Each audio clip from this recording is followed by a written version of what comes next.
Let's pray. Heavenly Father, teach us to be the church. Amen. My favorite line from The Wizard of Oz is, pay no attention to the man behind the curtain. Now, the frantic little man behind the curtain is busy dialing dials, flipping switches, trying to pretend he's nobody, which in reality is him trying to preserve the illusion that he's somebody. If you've seen the movie, you know what I'm talking about. For 2,000 years, the church has been at the crossroads of life and death, hope and despair, nothingness and eternity. I mean, the world is always changing. People are always changing. The one thing that doesn't change is God, which either brings you great comfort or concern. So last Thursday was OSHi Aiea's 65th birthday. Now, we could apply for Medicare. We're not. We could take an early retirement. We're not. After he got Messiah, Aiea Beach started, Vicar John Kellogg wandered around the cane fields talking about a new Lutheran experiment in the Aiea Pearl City area. On February 5th, 1961, a group of people gathered in the cafeteria at Alva Scott Elementary School and became our Savior. They continued to meet there for 2 more years. Now, Messiah Aiea Beach is our mother, and our Redeemer Honolulu is our grandmother. I call it a Lutheran experiment because you never know what you're going to get. See, as long as the church is just on paper or in people's minds, it's controllable and exactly what you think it should be. But the moment it leaves the paper and becomes a living, breathing ministry, well, it's a wild ride, and you're never totally sure where it's going to wind up. Vicar Kellogg left. Pastor Lewis Martin arrived. The Moanalua Road property was bought from AmFac. It ended, by the way, just past our narthex wall, if you've ever been here. But it extended way out into Moanalua Road. There was an old house on the property. It's called the Termite Palace. It served as the Sunday school room and the office until the building got built. One of our first fights was with LCEF, who said, you need to build the building out of wood. And one of our people said, have you ever heard of termites? And they said, well, you're going to have to pay the difference in construction costs, which fortunately we did. Now, the sanctuary we're in now was actually supposed to be the fellowship hall. The real church was going to be a theater in the round. We actually have a picture of the design concept out in the narthex. Now, because this was going to be a fellowship hall, they just said, we're going to build it with a flat front. But LCEF once again came in and said, put a prow on it. And that's something we had to do. Now, we saved $5,000 by installing a flat roof, which, by the way, cost us over $150,000 in repairs and another $115,000 in 2003 when we actually put a sloped roof on it. Oh, the problems with hindsight. Now, before the sanctuary was built, though, the city and county showed up and took away much of our property that extended out into Moanalua.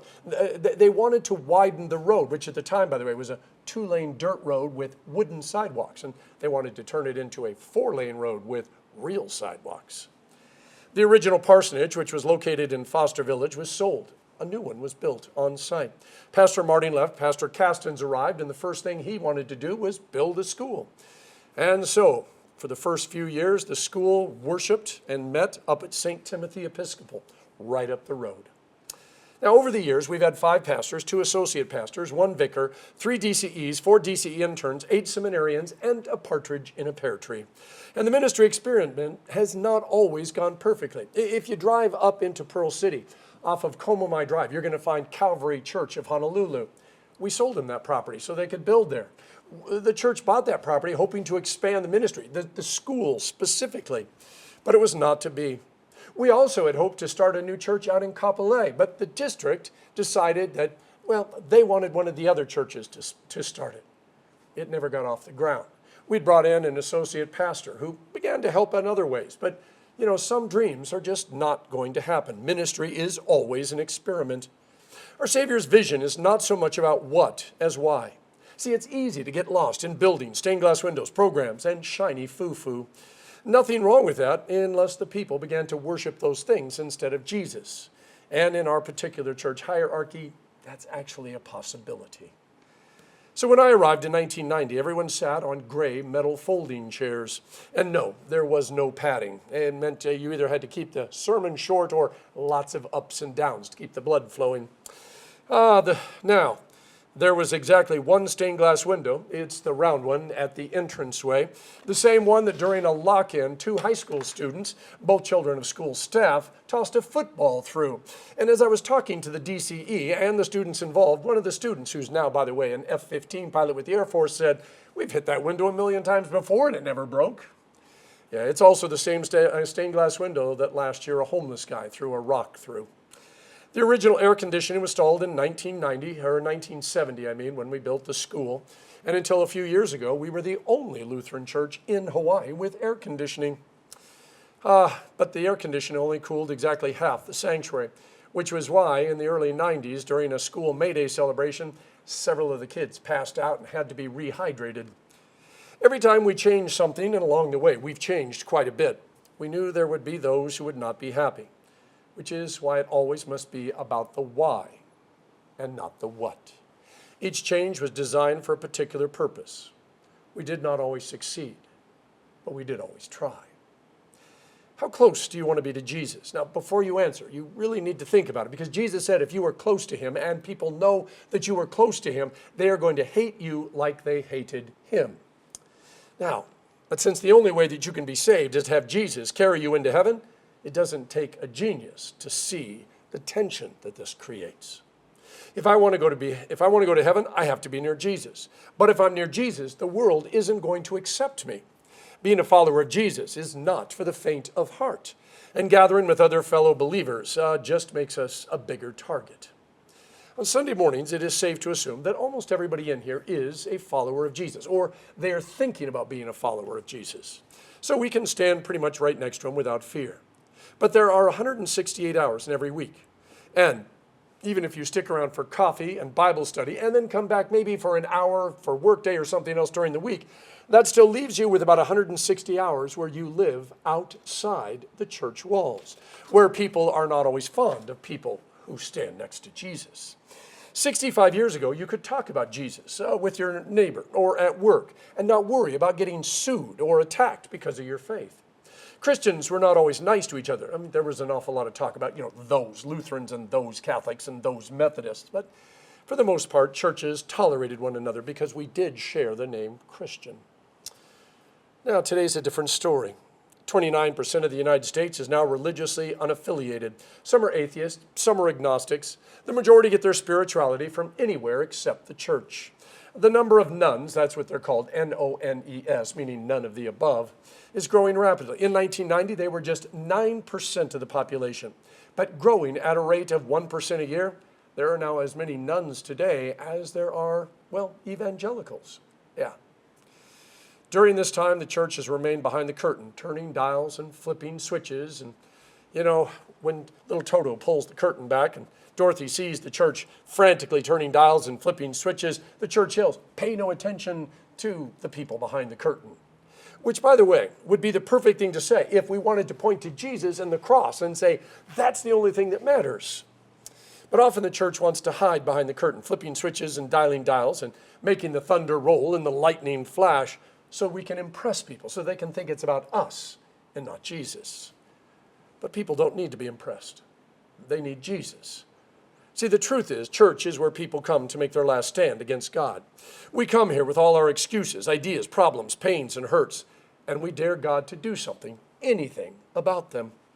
Before we're willing to stand too close to Jesus, we want to know just how much it's going to cost, what we have to do, and most of all, what's in it for us. There was a time when pretty much everyone went to church because everyone went to church. But those days are gone, and they're not coming back. They have been replaced by days where church and God get squeezed in between, soccer practice, work, football, baseball, the beach, sleeping, me time, and, just sitting on the H1 for hours on end trying to get anywhere. By the time people squeeze God into their schedule, they can be overwhelmed, angry, afraid, lost, hurting, or all of the above verbs and even more, which is why when they're here in church, they're making their last stand against God. Either he is what they need or he isn't. Each week becomes somewhat of an audition, a first date, to see where it might lead and whether it's worth sticking around and getting a little closer.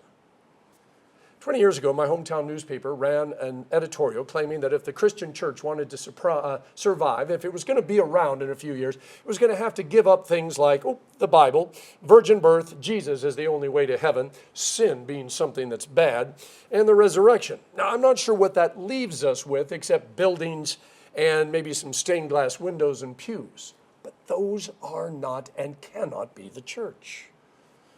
A side note, that same newspaper is now on the verge of closing. It has billboards and advertisements saying, "You need us." And by the way, when somebody said, "Hey, go online," they said, "Oh, real news is always printed." It seems the church is not the only one that has struggles with change. Long way around, but in our Old Testament lesson, a powerful question gets asked. What does the Lord require of you? The Lord does not require success, buildings, stained glass windows, or programs. All those things are nice, but they are not what the Lord requires. Now, the church has grown used to these things, and in many ways hidden behind them, the way the wizard did behind the curtain.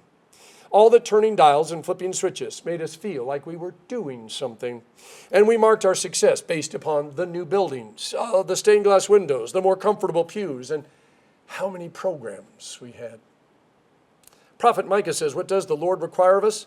Act justly, love faithfulness, and walk humbly with your God. Now, such acts are not easy for us mere mortals. That's why we tend to build buildings, install stained glass windows, and make pews more comfortable, because those things are easy. Did you hear Jesus' words in the gospel? If you don't want to be near me, I'm not going to judge you because I didn't come into the world to judge. I came to save. And besides, I don't need to judge you because the stuff you've surrounded yourself with and the words you speak, that is going to be what judges you. Yeah, that's my paraphrase, but I'm not far off. So how close do you need to be to Jesus? The church has never saved anyone. The church can't save anyone. No building, music, pew, program, pastor, or DCE has ever saved a single soul. The only one who can save is Jesus. And the Bible is very clear on this. If you want to be saved, you hold on to Jesus, who, by the way, was already holding on to you. So as Paul says, you're holding on to that, or him, which is already holding on to you. And it's not you holding on that matters, because you're going to let go. We're not that strong. But Jesus never lets go. See, the manger in Bethlehem, the miracles, the crucifixion, the empty tomb, that is God holding on to us with all of his love. See, one of the reasons I love this Sunday, and if you were here this day, you would see all the team jerseys. And by the way, it's not too late.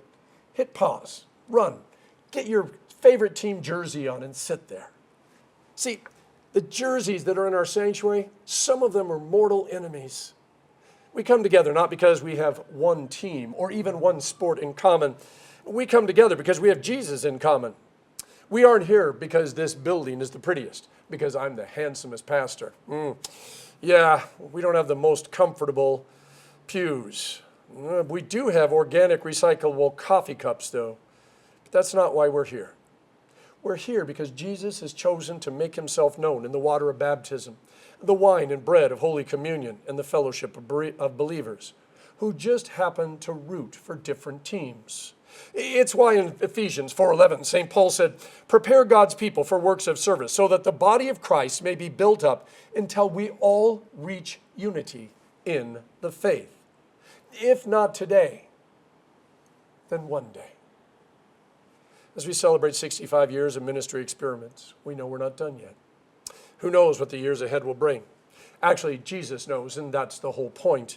If there are new things that will help people get closer to God, God will make sure that we have whatever we need in order to do what he has called us to do. All of this stuff is nice, but we really don't need any of it, which is a good thing.